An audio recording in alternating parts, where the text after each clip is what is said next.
Right, last and final video in this program. If you haven't already, there will be 3 videos that you'll see in the playlist leading up to this one. So go and watch those 3 first. I'm going to quickly just talk a bit about some of the key takeaways for some of them. But if you haven't watched them, they communicate it much better than I would. So definitely check it out first. The first one here is in and around the lesson of identifying basically behaviors that indicate that you're moving consistently in the right direction, as opposed to looking at purely short-term metrics and short-term goals. And this is super important because I find, especially in sales, especially in business, revenue targets tend to be, measured very specifically in and around, weekly, monthly, quarterly, yearly. But you have to recognize and realize that most interactions, both with the immediate sales transaction, but also long-term value of your customer, tend to bleed on beyond those defined kind of buckets that we generally look at. So understand that first and foremost, because it's super important. The second thing related closely to that is the idea that you want to be able to reward those positive behaviors, even though, not to say that goals are not important. You can have goals, you can have metrics to move towards, but you want to, like you can see in actually the thumbnail over here, it's the trend that matters. You want to make sure that people are trending in the right direction with the right behaviors, as opposed to just penalizing them if they don't meet the sales goal, but exhibit the right sort of changes, the right sort of behaviors. So be very mindful of that, because I think that will affect very greatly how you manage the performance of your team. So again, not going to dive too deeply into the video. Watch it to kind of get the takeaway yourself. And the last one here is another TED Talk from Dan Pink, where he talks a bit about motivating employees in general, not only salespeople. This, I would say, is more applicable for startups and scale-ups rather than more established larger organizations. And the framework and key takeaway here is, what he talks about is when you motivate someone with something like commission, it will generally incentivize people to do more of a certain thing more quickly, more often, right? The problem with a monetary or commission type of compensation is it creates better productivity, but it decreases creativity. So it's kind of like putting blinders on a horse. They focus on running faster, they get less distracted, they do more of it, but that may or may not be a good thing depending on what your employee needs to execute on. If you are a startup or a scale-up, oftentimes your sales reps will have to figure out a new process, will have to figure out either who to sell to, what are the right channels. And if there's a lot of experimentation going on, it's actually better to do what he recommends, where you motivate people by focusing on the 3 key things: automation, mastery, and purpose. So automation here is not so much about automating processes, setting up tools and systems, but it's more about giving your employees the freedom and flexibility to do things their way. Even if they're going to make mistakes, that's okay, right? It's about them learning and them feeling that they have control over what they can try out. Number 2 is mastery. You want to give them a sense of accomplishment and improvement, because most people tend to be people who value the process of learning and growth. Growth really creates that momentum. And by giving them that sense of mastery, they will feel very motivated. So I'll give you an example. Like, you'll often notice that whenever you work for a new company, you get a new job, new assignment, you get very excited because there's a lot of opportunity to learn. And once you start to get too comfortable, once you get too familiar with the process, everything seems to just be clockwork, and you get a bit bored of it and you lose interest, right? So the same idea here applies. If you can give people that sense of making improvements, that they're learning new things, but not only that, you're constantly raising the ceiling, and not raising the ceiling in the sense of giving them higher and higher goals, but helping them see how they can better improve their mastery of a skill or of a process or workflow, right?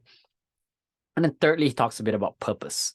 So kind of giving them or tying in the activities to the greater sense of purpose. And what I really see here in my own behaviors is, there are certain things that I don't enjoy doing for my business, but I can do because I've been familiarized with the process. I kind of understand how to do it. Like, for example, data cleaning, data capture, organizing and planning events. I'm good with all of this kind of things. I don't generally enjoy it, but I can do it, right? And when I was working for a company, I would find that I would personally find those activities tedious. But now that I'm doing it for my own business, because I know what those activities mean to me, I know what those activities enable me to do, and they help basically all speak towards my purpose and mission. I feel like these are more meaningful activities, and I don't dislike them as much as I used to. Not to say that I really enjoy them now, but it becomes more palatable, right?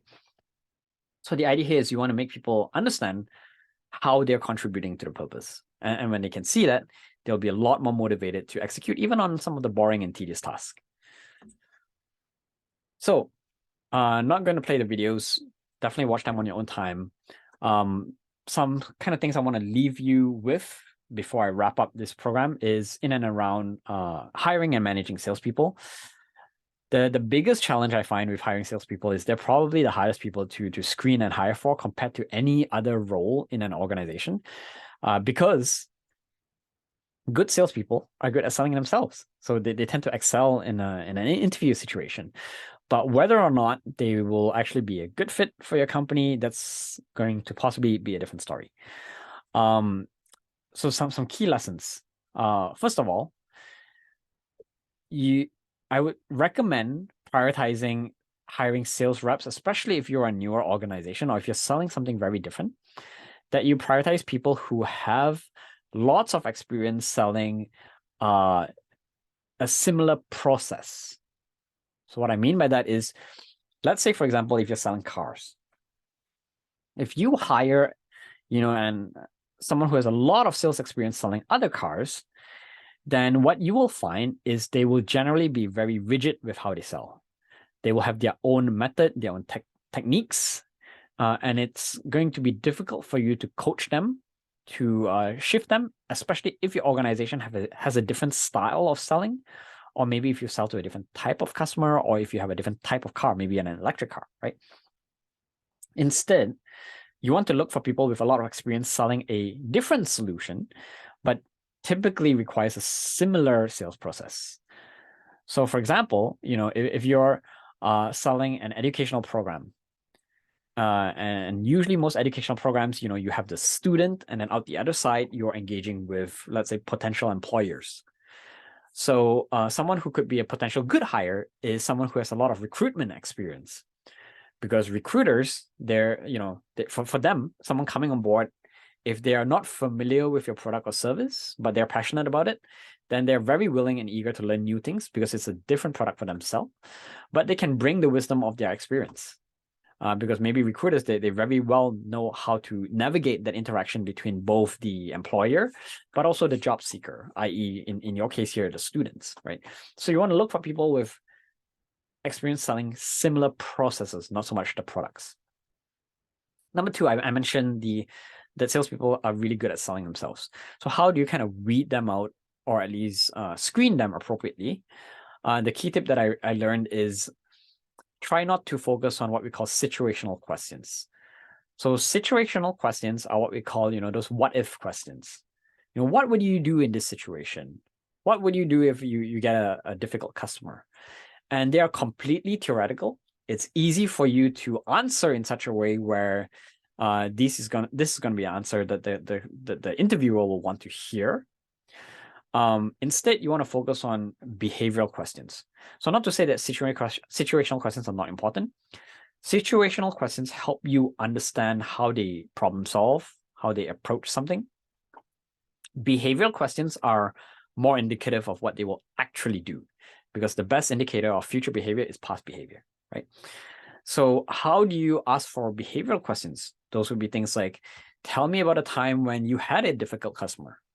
You're not saying like, what would you do if you have a difficult customer? You say, tell me about a previous example, right? And what you do when you ask these behavioral questions is you want to listen for how they answer. And a framework that you can use is called STAR. You listen for their answers within that framework, but if they don't provide the answers in that framework, you can also nudge them for the different elements in it. So what STAR stands for is, number one, situation. What was the context? What was the situation of what happened? What was their task? What were they supposed to do? What was their action? What did they actually do? And what were the results that came out of it? Lastly, following on, if you want to add even another layer on top of that, you can ask them, what did they learn from that? What were the lessons that they had? And what I mean by prompting them is you're not asking them to give you the answer that you want to hear, but more, if someone is in an interview session, sometimes they may not be mindful and they might just share, oh, this was the problem this was, the difficult customer that we had. They may forget to talk about their task. They may talk about how they handled it, but they may not talk about the result that came out of it, or they may forget to highlight kind of their key lessons from it. So it's okay for you to prompt them through that, but you want to just see how they handled it in the past, because that's a better indicator of how they will behave in your organization in the future moving forward. So just be careful about people who are achievement dropping, just focusing on results. At the end of the day, you want people who, I would say the best salespeople are people who are passionate about your organization. They believe in your cause. They believe in your mission. They're aligned with your values. They care about what you're doing. And they are authentically excited about your solution, right? Or your industry. Because it's very hard to fabricate passion, to have a false sense of passion. So those are, I would say, personally, my three most important points when I'm looking for a good salesperson. So I hope this has been helpful. Again, to wrap it up, if you like some of this content and you want to customize it for your business, to customize and have specific examples, specific stories related to your products, your services, your customers, specific exercises for your team, if you want, ongoing training, if you want it to be built into your onboarding process, if you want live training, whether it be in person or virtual, then I'd love to speak with you.